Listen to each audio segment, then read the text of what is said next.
É sempre bom voltar aqui. Eu não me canso de falar e não me canso de contar histórias desta igreja. Essa igreja tem sido uma bênção na minha vida. Por onde quer que passo, por todos os lugares, eu sempre testemunho do que essa igreja fez, do que continua fazendo em minha vida. Eu agradeço a Deus porque essa igreja faz parte da minha vida e eu tenho certeza de que se estou hoje lá no continente africano é porque esta igreja tem me sustentado lá, não só financeiramente, mas também tem me sustentado em orações. É por isso que estou lá. Eu agradeço a Deus por essa oportunidade. Eu gostaria de, nesse instante, mais uma vez agradecer ao pastor pela confiança. Primeiro domingo do ano, não é? Então, normalmente os pastores gostam de pregar. Eu quero te agradecer pela oportunidade que o irmão me dá de testemunhar, de conversarmos um pouco. Eu tenho um bom material lá da África, especialmente do Senegal, e muita coisa do Togo.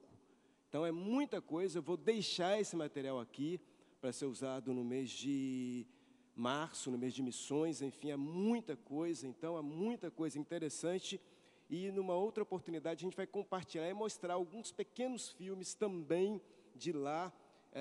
Atualmente, eu moro no Togo, só em nível de informação, preciso informá-los. Morei 10 meses no Senegal. Senegal é conhecido como a Paris da África Ocidental, não é? Paris da África Ocidental é muito bom. É um grande país, o Senegal. É um país hoje dominado especificamente pelos muçulmanos. Há muitas mesquitas no Senegal, enfim, e o número de muçulmanos lá é enorme, Nós temos hoje aproximadamente, segundo as estatísticas, existe aproximadamente cerca de 80% da população são muçulmanas. Então, são muçulmanos, né? Então, é muito difícil você entrar com o evangelho, você testemunhar, você falar, e as igrejas lá elas precisam trabalhar e com muito cuidado, porque a maioria é muçulmana, e nós precisamos, então, orar pelo Senegal. Morei 10 meses no Senegal, e depois, no dia 1º de julho, fui embora para o Togo. Togo é um país que fica apertadinho entre Burkina Faso, entre Gana e Benin. Então, é um país pequenininho, um pouquinho maior do que o nosso estado, mas é um país onde nós temos lá um grande número de cristãos, pela misericórdia de Deus, mas nós também temos ali muitos animistas e nós temos, existe um grande número de católicos, mas também existe um grande número de muçulmanos ali no Togo. Hoje, os muçulmanos, eles estão espalhados pelo continente africano. Eles estão literalmente espalhados. E nós temos, então, hoje um grande desafio. A igreja brasileira, eu entendo que a igreja brasileira é a igreja universal. Quando eu falo da igreja universal, todas as igrejas têm hoje uma grande tarefa, que é voltar os olhos para o continente africano. O continente africano hoje está literalmente nas mãos dos muçulmanos, do islamismo. Então, é uma tarefa muito difícil, é uma tarefa enorme, é uma tarefa grande, e eu quero desafiar os irmãos a continuar orando pelo continente africano, especialmente pelos países que foram colonizados pelos franceses e pelos portugueses, porque, infelizmente, são os países que mais sofrem. Os países colonizados pela Inglaterra têm uma certa liberdade, mas os países colonizados pela França e por Portugal é muito difícil, Nós temos conosco a Ana Maria, ela vai estar trabalhando em Guiné-Bissau, foi colonizada pelos portugueses, há uma grande dificuldade hoje na Guiné-Bissau, é um país pobre, é um país que depende da Europa, que depende de Portugal. Por exemplo, o meu país, o Togo, é um país que foi colonizado pela França, é um país também que tem muitas dificuldades, mas muitas dificuldades mesmo. Para se ter uma ideia, a pessoa que governa hoje o nosso país é uma pessoa que já está a família já governa o país há mais de 40 anos. Talvez você não saiba o que é isso. Quando eu ouço aqui falar no Brasil de corrupção, de desvio, disso e daquilo, eu fico pensando, se eu pudesse escrever as coisas que eu vejo na África, eu gostaria muito de escrever na internet, mas eu não posso fazer isso. Então, existe uma corrupção velada hoje no continente africano. Infelizmente, existem pessoas que estão lá e que estão dominando e que estão empobrecendo o povo, estão tirando tudo aquilo que o povo tem, e é muito difícil. Só para você ter uma ideia, no Togo hoje, os estrangeiros se dão muito bem no país, porque as leis, elas foram feitas para beneficiar os estrangeiros. Então não existe nenhuma garantia de trabalho, trabalhística, não existe nada disso, Docs.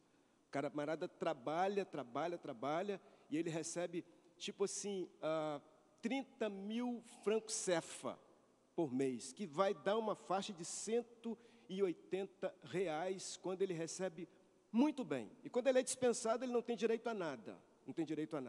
Então, o direito todo hoje é voltado para o patrão. E é muito difícil. Então, eles se alimentam normalmente pela manhã, comem alguma coisa pela manhã e passam o dia inteiro trabalhando, tentando ganhar alguma coisinha a mais para voltar para casa à noite. Então, se o camarada paga, por exemplo, 10 mil francos CFA de aluguel, ele fica com 20 mil. Então, só para você ter uma ideia, 1 quilo de açúcar custa aproximadamente 800 francos CFA. E 1 euro custa hoje lá, 1 euro está sendo vendido e sendo comprado a 655 francos CFA. Tenta entender isso. Então, se você pegar e fazer uma conta de que 1 euro, na verdade, 1 quilo de açúcar é mais do que 1 euro, então você imagina o que uma pessoa que tem um filho, 2, 3 filhos, vai fazer num final de mês, como ele vai arranjar, como ele vai tentar fechar suas contas. Então, é uma situação muito séria e por isso eu gostaria de pedir à igreja que ore, que interceda. Mas há algo que eu gosto muito ali. Hoje eu frequento a Igreja Batista de Blencombe, a Igreja Batista de Blencombe. É uma igreja muito interessante, é uma igreja pequena, mas é uma igreja em que há uma alegria muito gostosa. E lá no Togo, a participação é intensa, né? Então a dança é intensa, é muito intenso. Então, desde o momento de ofertório, todos os momentos existe muita dança. Então, é bem diferente. E os cultos também são um pouquinho diferentes, pastor. Por exemplo, a escola bíblica dominical começa às 7 horas, e tem dia que o culto todo, o serviço da manhã termina, pastor Jailton, meio-dia. Sabe o que é 3 horas de culto? De canto, de dança, de canto, de dança, de canto e de dança. É muito interessante, não é? E eu tenho aprendido algumas coisas ali, não é? Que a gente tem essa cabeça de brasileiro, né? Aquela coisa muito certinha, aquela coisa organizadinha, aquele negócio. Então, a gente vai aprendendo, né? Então, essa cosmovisão que a gente tem do Brasil, você não pode levar para lá. A cosmovisão que eu tenho de educação, não posso levar para lá, porque é diferente, é totalmente diferente, não é? Então, são muitas histórias que eu terei o prazer de contar, algumas outras e mostrando algumas imagens aqui em relação ao trabalho ali no Togo. O trabalho é fácil? Não. Eu estou lutando para aprender o francês, estou lutando para aprender a ouvir o EV, não é? E o Miná. Eu disse aqui no dia 31 que existem mais de 40 dialetos só no Togo. 40 dialetos. Tenta entender isso, 40 dialetos num país um pouquinho maior que o nosso estado. Então, as pessoas conversam normalmente em francês, mas a maioria fala EV. Então, quando você vai conversar com alguém, ela começa a falar em francês, mas se chega uma outra pessoa, ela fala em EV. E EV é uma língua tonal, é um negócio meio complicado, porque a mesma palavra você usa o tom. Então, para o brasileiro que só fala uma língua, que só fala português, é muito difícil, às vezes, pegar esse tom do EV. Em compensação, você pega qualquer africano. Eu fui a uma aldeia no final do ano passado, e aí eu tenho 2 amigos, na verdade, eles são missionários da Jocum.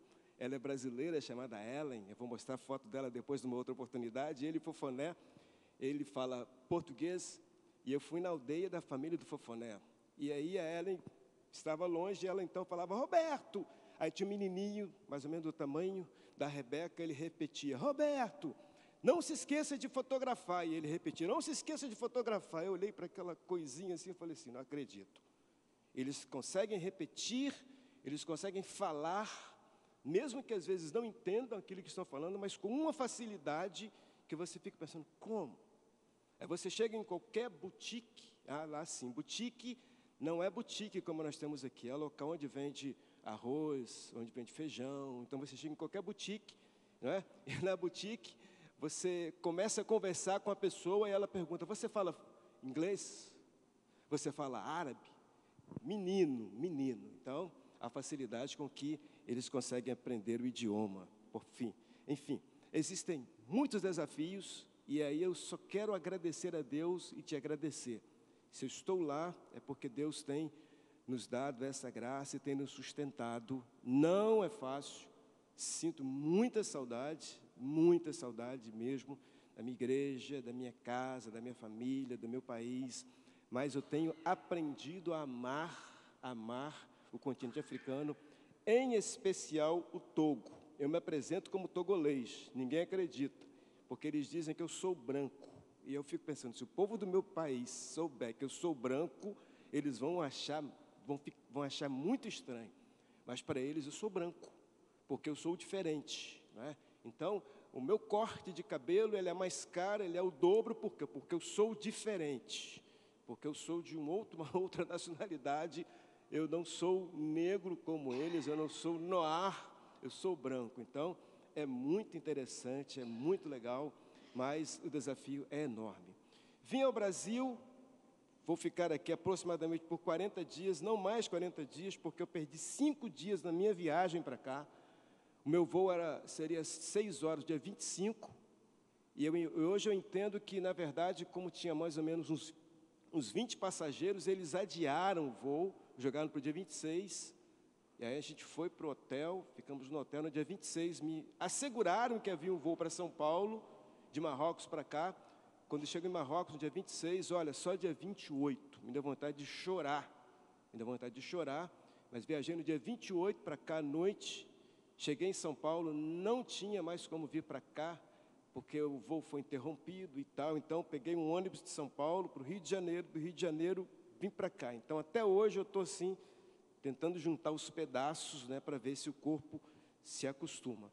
Mas vim para resolver algumas questões relacionadas ao meu antigo trabalho, lá na Secretaria de Estado de Educação, e eu entendo que, eu acredito também que a gente consiga resolver isso até agora, nesse mês de janeiro, e a minha viagem inicialmente está marcada para o dia 5 de fevereiro. Tenho alguns compromissos aqui, e vou estar ausente, mas é em função de alguns compromissos, né? Mas todas as vezes que eu não tiver compromisso, podem ter certeza de que estarei na minha igreja. Há uma probabilidade, uma possibilidade, aliás, existe já um convite para que eu retorne em abril. Estou tentando negociar para ficar direto aqui.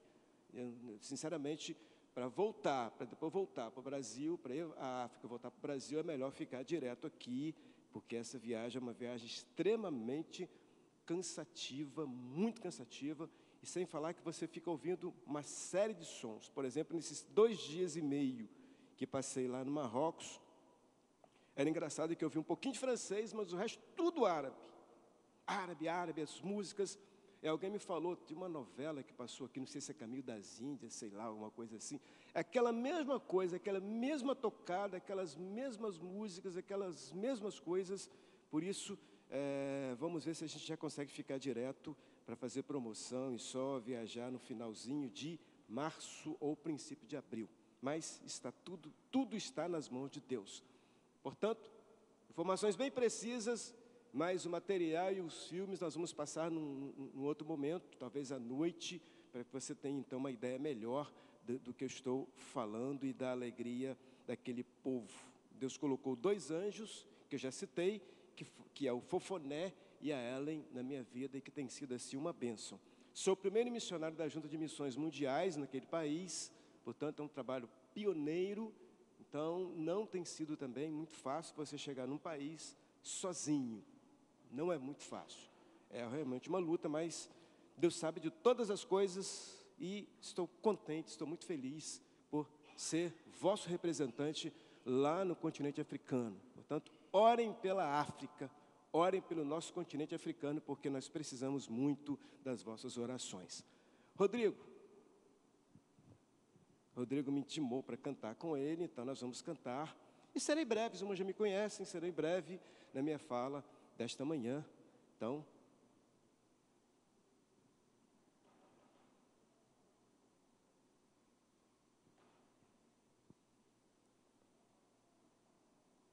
E só para você já ir abrindo a sua Bíblia aí, por favor, Gênesis 28. Gênesis 28. Já vai abrindo a Bíblia e depois nós vamos usar esse texto.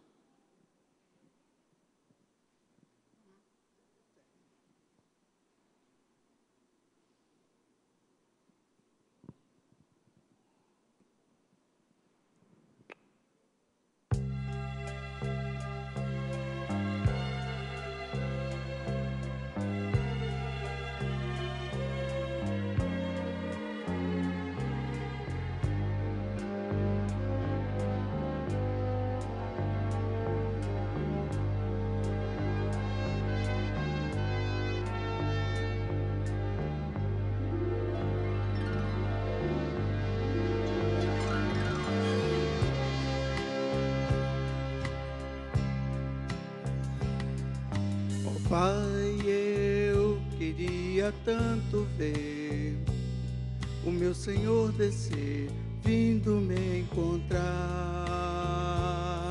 Eu posso até imaginar a refulgente glória do Senhor Jesus, fundo as brancas nuvens no mais puro azul,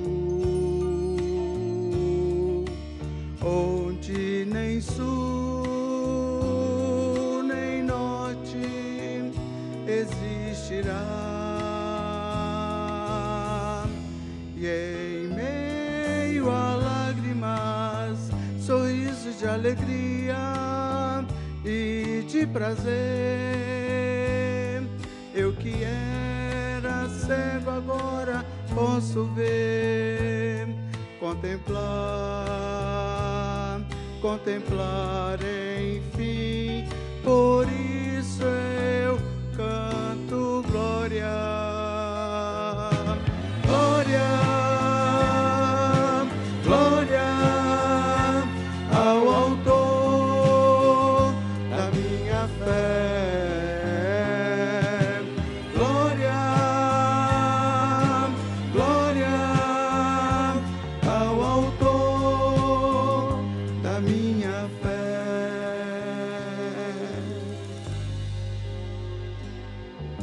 Ó Pai, eu queria tanto ouvir o som que vai abrir o encontro triunfal, rever amigos que um dia em Cristo foram feitos meus irmãos, e agora sim podemos dar as mãos, pois temos todos somente um só Senhor. E eis o consolo que envolve a minha vida, o meu Senhor Jesus, que foi morto sim naquela cruz, voltará enfim. Por isso eu canto glória, glória, glória ao autor da minha fé. Glória, glória ao autor da minha fé.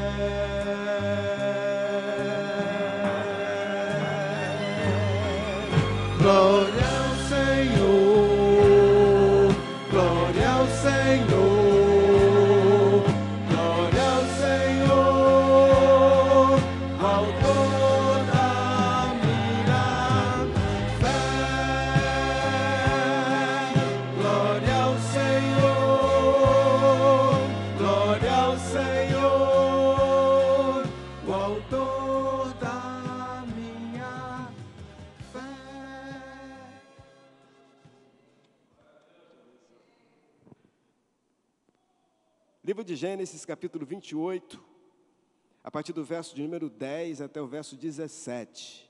Gênesis 28, do versículo 10 até o versículo 17.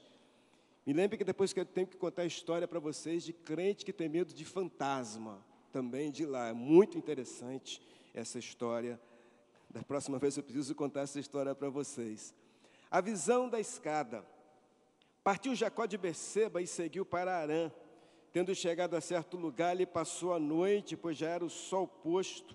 Tomou uma das pedras do lugar, fê-la seu travesseiro e se deitou ali mesmo para dormir. E sonhou, eis posta na terra uma escada cujo topo atingia o céu, e os anjos de Deus subiam e desciam por ela.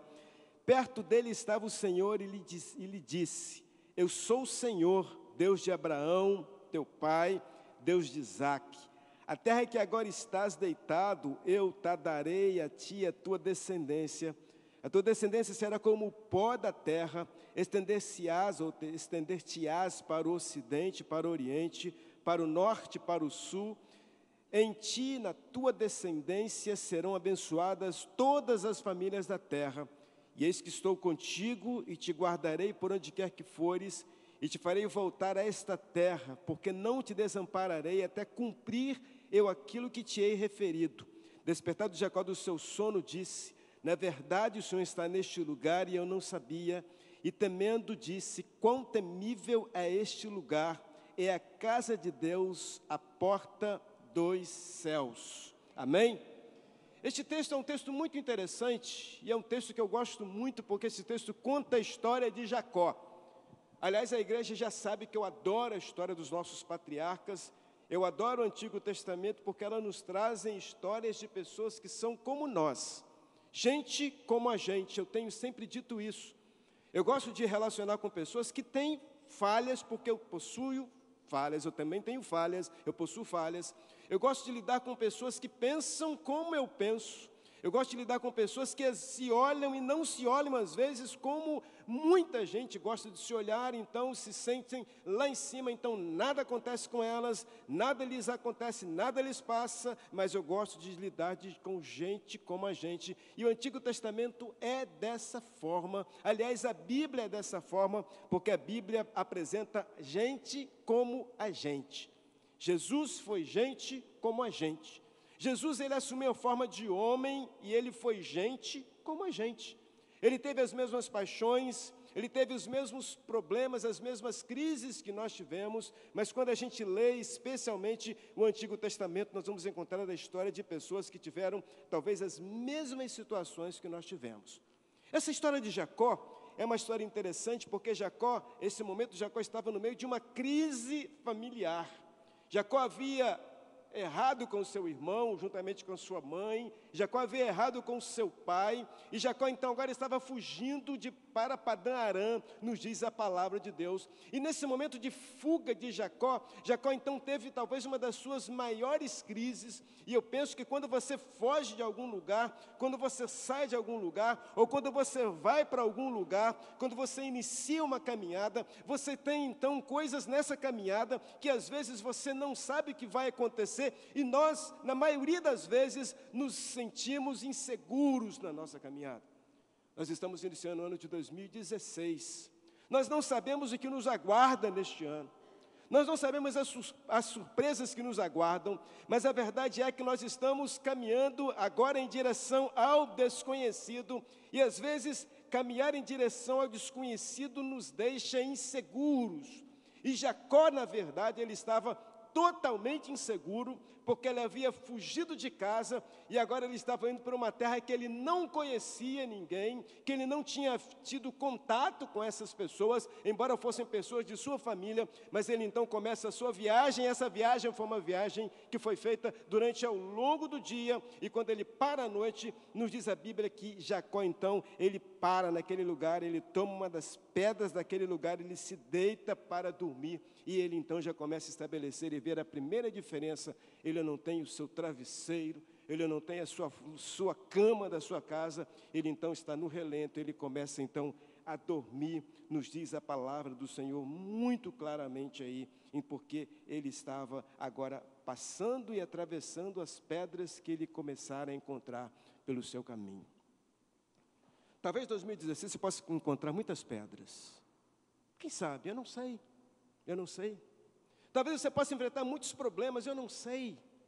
Mas uma das coisas que Jacó fez, nos diz a Bíblia, ele pega uma dessas pedras, ele então deita, ele se recosta para dormir, ele então não tinha outra coisa a fazer, ele se recosta para dormir, e quando ele dorme, nos diz a Bíblia, que ele sonha, literalmente, o versículo 12 nos diz assim: eis que posta na terra uma escada cujo topo atingia o céu.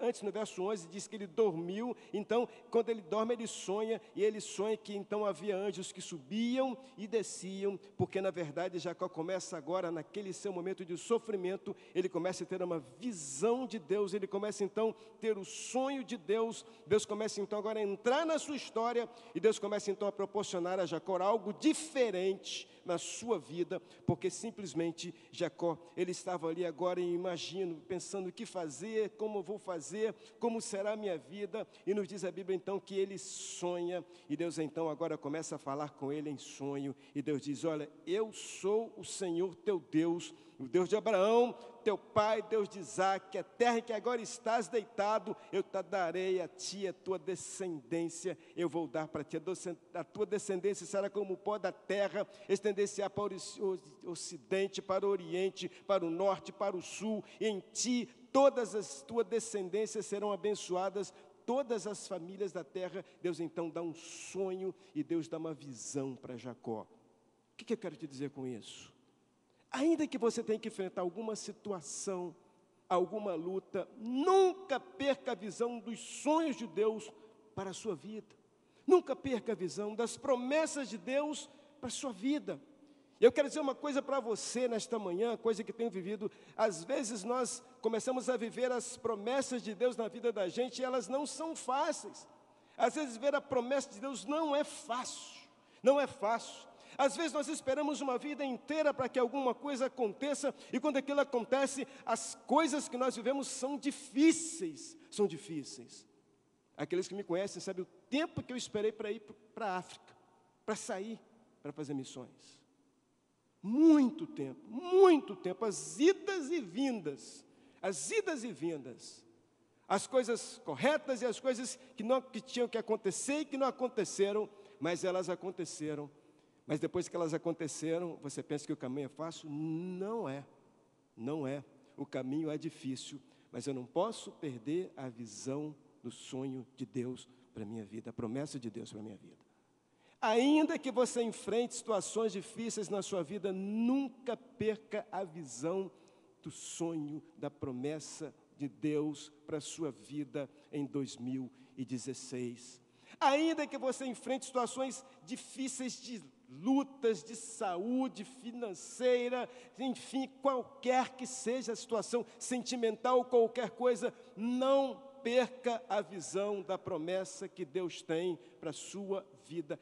Creia no sonho de Deus, porque Ele promete que Ele vai estar conosco, e então os nossos sonhos precisam ser os sonhos de Deus. Deixa Deus trabalhar, isso é um problema dele, mas deixa Deus trabalhar na sua vida. Faça a sua parte, que é crer e continuar caminhando. Faça a sua parte, isso é importante. Continue caminhando, vá adiante, é o que nos diz a palavra de Deus. E quando Jacó então teve esse sonho, nos diz a Bíblia que Jacó então ali sentado, ele começa então agora a ouvir aquilo que o anjo coloca para ele. E agora eu quero deixar para você pelo menos 4 questões importantes que nós temos no versículo de número 15, para fechar a nossa meditação nesta manhã. Primeiro, versículo 15, primeiro Deus diz assim para Jacó através do anjo: eis que estou contigo. Querido, Deus está contigo em todos os momentos da sua vida. Deus está contigo. Deus está contigo. Ainda que aqueles momentos sejam complicados, mas você precisa continuar crendo de que Ele está contigo, que Ele vai fazer alguma coisa, que Ele vai trabalhar, que Ele vai mostrar e que Ele vai fazer a sua obra de maneira completa, porque isso é uma situação de Deus, é uma questão dEle, não é uma questão nossa. Nosso grande problema, já disse isso aqui, que nós estamos presos ao tempo. Nosso grande problema é que nós queremos tudo no nosso tempo, nós queremos tudo no nosso pensamento, mas a Bíblia diz que os nossos pensamentos não são os pensamentos de Deus. O nosso tempo não é o tempo de Deus, o tempo de Deus é diferente. Ele sabe aquilo que é melhor para cada um de nós, Ele vai nos dar aquilo que nós necessitamos no tempo dEle, mas nós temos que crer e esperar de que Ele fará isso no tempo dEle. Então Ele diz, estarei contigo em todos os seus momentos de 2016, eu estou contigo, eu vou estar contigo a cada momento. Ainda que você ache que de repente parece que Deus não está, não, Ele está. Parece que Ele está sendo displicente, não, Ele está contigo. Ele vai te carregar, Ele vai te carregar, Ele vai te colocar naquele lugar que Ele tem escolhido e separado por você. Não pense que Deus é displicente com a sua vida, como às vezes nós imaginamos. Às vezes nós olhamos, então, mas por que isso aconteceu justamente comigo?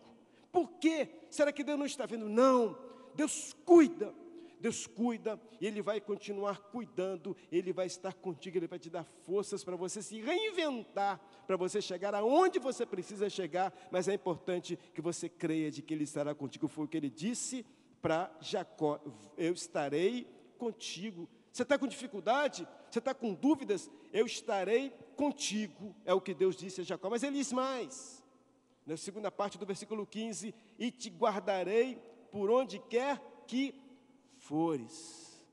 Eu vou te guardar, eu vou cuidar de você. Eu sei que você está em crise porque você acha que você está indo para um lugar que você não desconhece as pessoas. Eu sei que você está em crise, que você vai para um lugar onde você não tem contato com as pessoas. Você está em crise porque você vai para um local onde você só vê o desconhecido, não tem problema não. Eu te guardarei por onde quer que fores.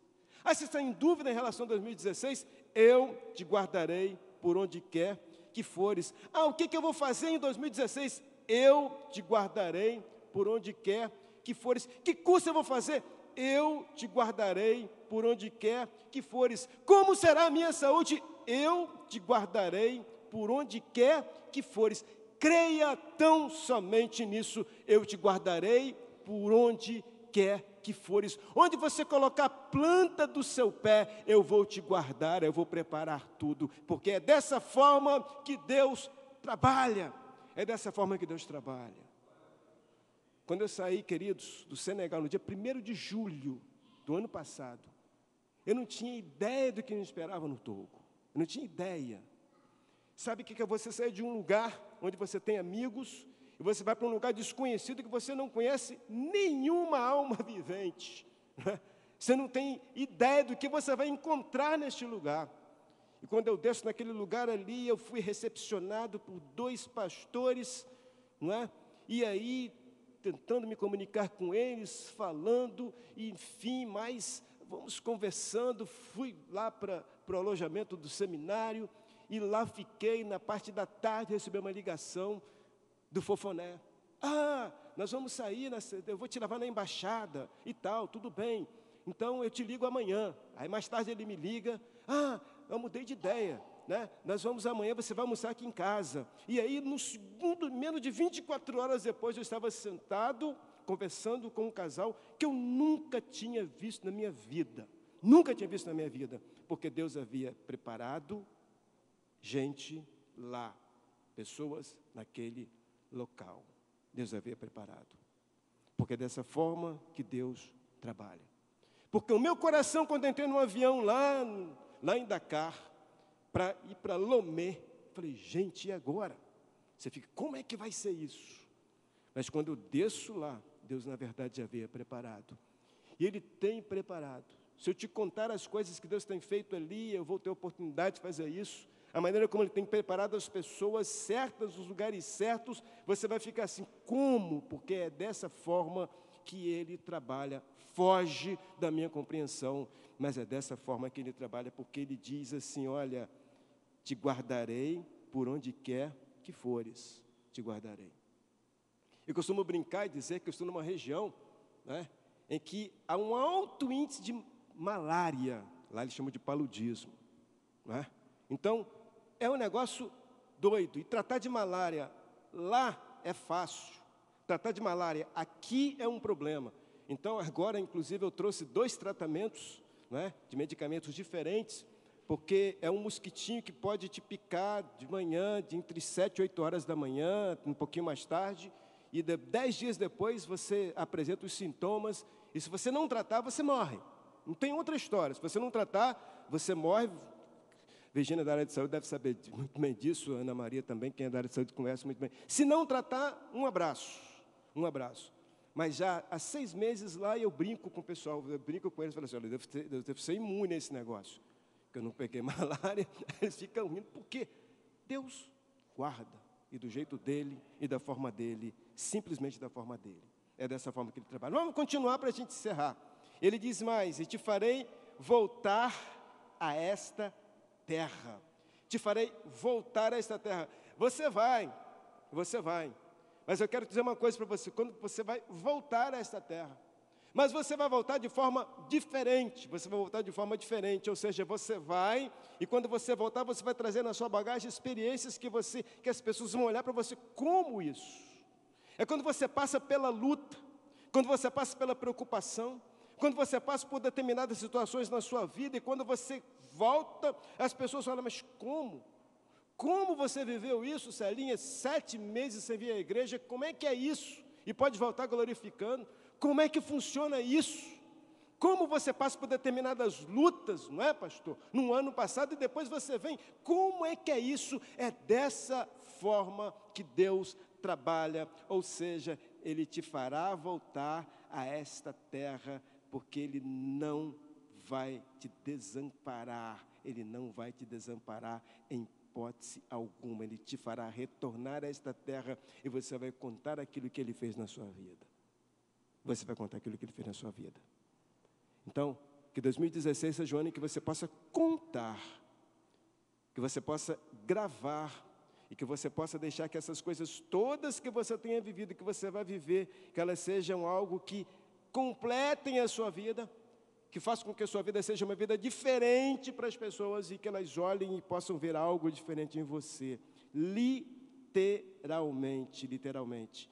Mas continuando, para a gente encerrar, ele então diz, porque não te desampararei até cumprir eu aquilo que te hei referido, porque não te desampararei até cumprir aquilo que eu tenha, até cumprir a minha promessa contigo. Ele vai cumprir. E a maior promessa que nós temos na nossa vida, queridos, é a promessa que um dia nós vamos morar no céu. Essa é a maior promessa que nós temos na nossa vida. Se amanhã eu sair daqui e se eu não voltar, não se preocupe, porque a maior promessa que eu tenho na minha vida é a promessa de morar no céu. Essa é a promessa que me aguarda. É isso que eu espero. É isso que nós esperamos, então Ele vai cumprir a vontade dEle na vida da gente, na minha vida, na sua vida. E se lembre sempre de que nós estamos voltando para casa. Eu já disse isso aqui algumas vezes. Nós estamos voltando para casa, e voltar para casa às vezes tem percursos, tem percalços, tem coisas complicadas, mas nós estamos voltando para casa, e voltar para casa, então a promessa maior que nós temos na vida da gente é de que um dia nós estaremos na casa do Pai, e é isso que na verdade nos aguarda, e essa é a promessa que Deus tem reservada para cada um de nós. Portanto, queridos, é dessa forma que Deus trabalha. Então, para continuar, para encerrar, despertado Jacó do seu sono, disse, na verdade, o Senhor está neste lugar, e eu não sabia, e temendo disse, quão temível é este lugar, é a casa de Deus, a porta dos céus. Este lugar é a casa de Deus, a porta do céu. Este lugar, por onde você pisar, é a casa de Deus. E eu quero fechar, encerrar dizendo uma coisa, querido, muito importante. Nós precisamos demarcar lugar onde nós estamos. Pastor, eu tenho pensado muito nos últimos tempos, eu tenho feito muitas reflexões em relação à nossa igreja. Quando eu falo nossa igreja, eu falo igreja de modo geral, a igreja brasileira, a igreja espalhada pelo mundo. Nós temos hoje um grande desafio. Nós precisamos marcar o lugar onde nós estamos passando. Nós temos hoje um continente africano que está totalmente nas mãos do islamismo. Totalmente nas mãos do islamismo. Nós precisamos marcar. Eu creio que a obra missionária nunca foi tão urgente, irmãos, nunca foi tão urgente como nos últimos tempos. Nós vimos aí no ano passado atentados à França, e, enfim, aos países europeus, onde muita coisa começou, onde no passado esses lugares, esses países eram berços que enviavam missionários e eles mudaram a história toda, não é? Hoje são sectaristas, são pessoas que não estão nem aí, não é? São pessoas voltadas para as filosofias, enfim, não estão nem aí, estão sofrendo as consequências por estarem longe de Deus. Eu entendo que a igreja, eu falo igreja geral, não é a nossa igreja, a igreja geral, a igreja precisa marcar o lugar por onde tem pisado. Porque nós não marcamos no continente africano. Por isso mesmo, hoje, nós enfrentamos lutas e dificuldades para falar de Jesus lá. Porque simplesmente nós deixamos que outros povos fizessem isso. Nós deixamos que outras lideranças fizessem isso. Portanto, esse é o nosso momento. Mas nós precisamos começar no nosso país para a gente conseguir chegar até lá e atingir lá. A igreja precisa fazer isso. Volto a afirmar, a igreja brasileira precisa fazer isso. Recuperar a sua identidade para que as coisas possam fluir também lá, não só no continente africano, mas quem sabe no continente europeu. Nós precisamos também voltar ao continente europeu. E se bobearmos, vamos ter que voltar ao continente, voltar à América do Norte também para falar de Jesus. Porque a coisa não está bonita. Queridos, que Deus te abençoe e que Deus possa te dar um 2016 tranquilo. E se as lutas vierem, não esmoreça. Continue, prossiga, porque Deus estará contigo. Ele fará de você, Ele fará com que você caminhe vitorioso. Ele vai te dar forças para você chegar nos lugares que Ele tem reservado para você. Que Deus a todos abençoe. Muito obrigado por estar aqui. Eu amo a minha igreja. Enfim, que Deus possa abençoá-los.